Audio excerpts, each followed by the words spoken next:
Yo, what's going on guys? Welcome back to another video. I hope you're having a fantastic day today. So in today's video, we're not covering a crazy amount of stuff. It's basically the top 10 beginner tips that I personally have for people who are starting a game. Now we've done a couple of live streams and there's a bunch of people who ask like, how do I get my helmet to not show on my character? How do we turn on crossplay and stuff like that? And there's also a bunch of people who actually start in the game and don't know about things like auto loot or how to change a weapon's variant. So yeah, basically a couple of things that I'm going to cover in this video today. So tip number 1 is going to be about your stash box.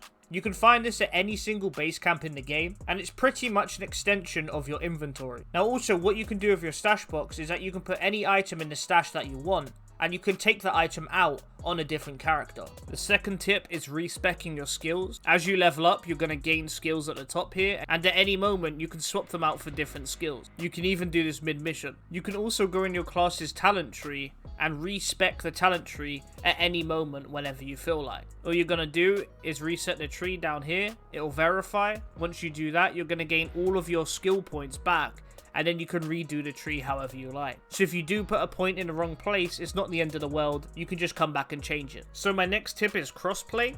If you go into the game settings and scroll down underneath the helmet, you'll see enable crossplay. Once this is turned on, if you go into your games menu, click play with friends. On the bottom left, down here, you'll see crossplay game codes. Now, you or your friend, if they play on a different platform, you can actually create a game code and send them this code, and then they'll be able to join your game. You don't have to be on the same platform as them.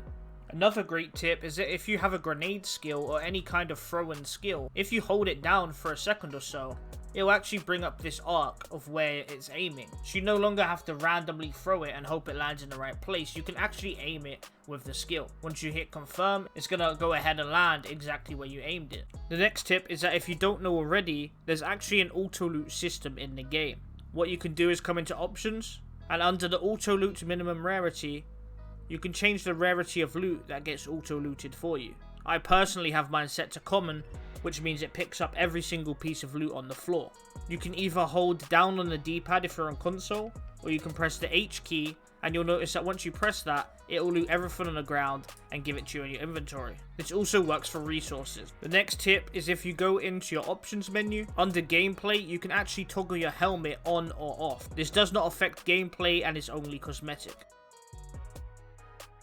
So my next tip is about world tier. As you play through the game, your world tier is going to automatically level up with you, which not only means you get better loot, but the enemies actually scale up and get a lot harder. Now if you're on world tier 8 for example, the enemies are going to be 5 levels higher than you. If you're struggling on this world tier, you can go into the world tier menu. You can actually decrease the world tier to a lower one to make it a lot easier for you. Now don't worry if you do decrease the world tier, you can always go back and level it up once you have better gear. Another major tip that I have for you is that you can come to any camp and talk to Dr. Zahidi once you have him unlocked, and you can actually talk to him and upgrade your gear. Now what you can do with weapon is you can go on the weapon and you can see it says swap variant. Now if you have a fully auto machine gun, you can actually go on here and swap it from a standard machine gun to a tactical, which will be a 3-round burst, but you'll also notice that the damage changes by a significant amount.